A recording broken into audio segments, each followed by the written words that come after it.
pre-eclipse evening with a pre-eclipse afternoon, just think about this reading tomorrow during the eclipse. That's the most astronomical guidance that you can get. There are 5 epigrams that start this book, and I'm going to read those to start this reading because I'm really just going to read the very beginning of this book. So, Belinsky's heirs ransacked literature for politics, philosophy, even religion. In short, its message, while ignoring the aspects of a literary work that were specific to it, its language, its structure. Fuck those who define existentialism. Felipe Luciano. Actually, the first one was from Keith Guest in 2014. That was from a Harper's article. The second one, Felipe Luciano, 1970, is from the liner notes to the Blue Gorilla. This one is Seneca, AD 65. All study of philosophy and all reading should be applied to the idea of living the happy life. That we should not hunt out archaic or far-fetched words and eccentric metaphors and figures of speech, but that we should seek precepts which will help us, utterances of courage and spirit, which may at once be turned into facts. We should so learn them that words may become deeds. It actually reminds me. So this book is actually the story, the narrative of something, a crime that occurred in my life, and but it's juxtaposed with things I was reading and thinking and remembering. So because I didn't want to tell just the story of that narrative alone, because it's kind of too brutal to just read alone. And I wanted to give an example of internal and external. So, the narrative for me was what was happening externally, and all of the other stuff is kind of what was happening internally as a way to cope with that external situation. And the reason it's broken up the way it is partly because, when you read realistic fiction, the way that we're used to, I find it just inherently unrealistic, and so I wanted to try and make a form that was more realistic to my experience. So, we still have 2 more epigrams. Bastard babies number books, Mojo Goofer. Ishmael Reed, 1964.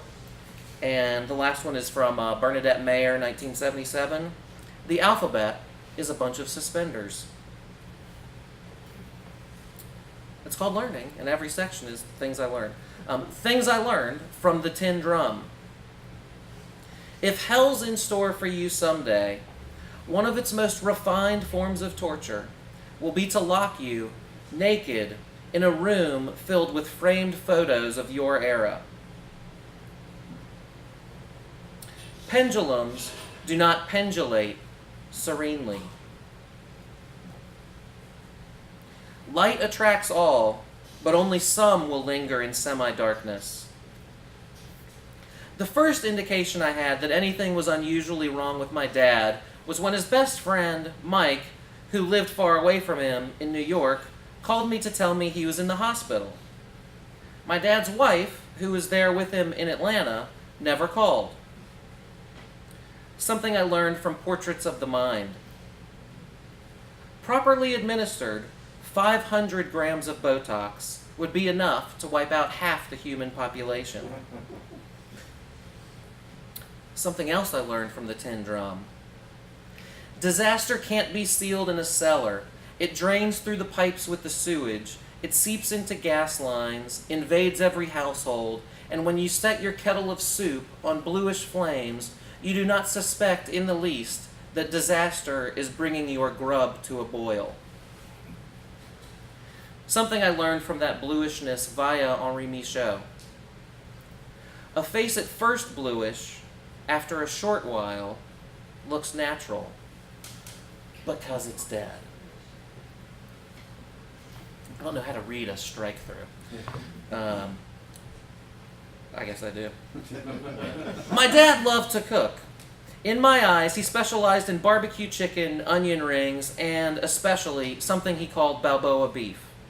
It was some kind of beef roast permeated with the richness of soy sauce, the stickiness of sour syrup, and the unctuousness of melted butter. He'd take a bite as he was preparing the platter for the rest of us and declare, under his breath, "Sweet as candy," then shake his head in disbelief at the level of flavor and pleasure the morsels contained. Things I learned from the last novel. James Joyce said he was quite content to go down to posterity as a scissors and paste man. Death is not a parenthesis. The word serendipity was invented in 1754 by Horace Walpole. Alienation was coined by Johann Gottlieb Fichte in 1801 in a piece of writing titled "A Crystal Clear Report to the General Public Concerning the Actual Essence of the Newest Philosophy," an attempt to force the reader to understand. More things I learned from the Tin Drum. When solid things explode, you look at them like they are laughing themselves to bits, smaller and smaller bits. The second thing that alarmed me about my dad's presence in the hospital was a message I received on Facebook from a total stranger. It arrived the day after Mike called and read, "I am a vague acquaintance of your father's wife, but I know what's going on with your dad. He is in the hospital, and his wife is hoping you don't come to town and interfere with her plans. She is counting on his life insurance policy. Please forgive me if I am out of line. I may be completely wrong in letting you know about this. I don't mean to cause more grief. And please, do not let her know I have contacted you. I'm already scared. Let me know if you need or want more information." Ignorance goes in and out of fashion like jaunty hats, which look oh so good on some people today. The witnessing of sculptural impotence can be desired. For example, you hate Dan Flavin, and you walk into a gallery with a potential lover, and one of his light bulbs is lying in the corner. Thank God there's none here. Well, actually, it would be good for Wim if there was. Oh, right. All my flavors. No, but you need the price for that above the corridor. My friend Whitney used to be a waitress before she started her own gallery. She worked in a restaurant with low lights, high prices, middling fare.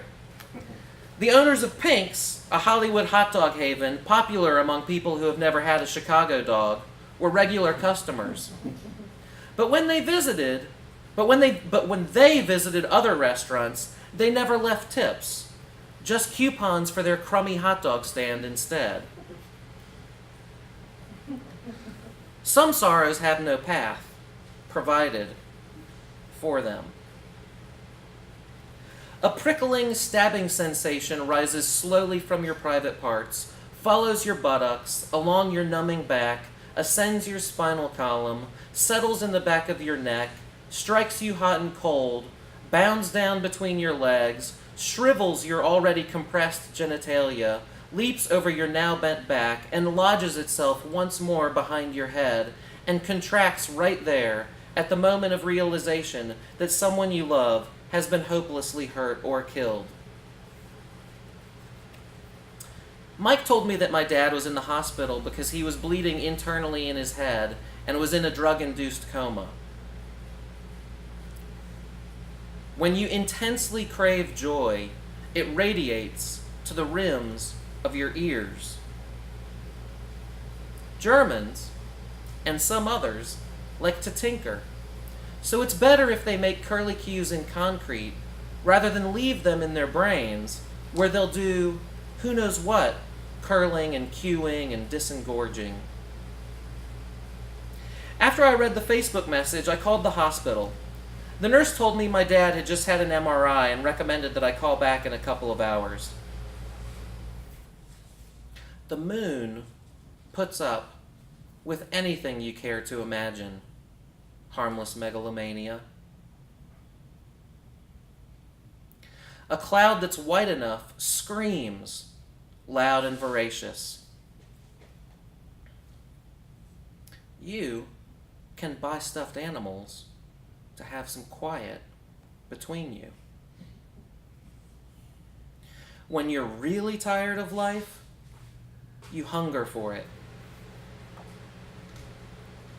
The next indication I had that anything was unusually wrong with my dad was when the nurse told me the results of the MRI. It revealed that his wounds were not accidental, but consistent with a criminal infliction. Blunt force trauma, she said over the phone. The internal hospital police report was more colorful.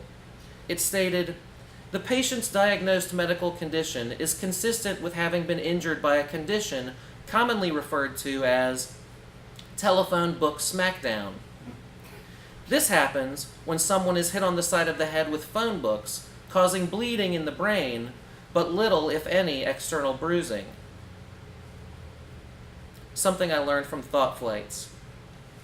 People are awfully nice when their life is bearing down directly on their shoulders.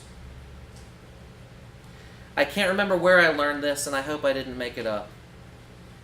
Plankton and kelp are the orgasms of the ocean. Thanks. It's not a really easy book to read from, so thanks for listening.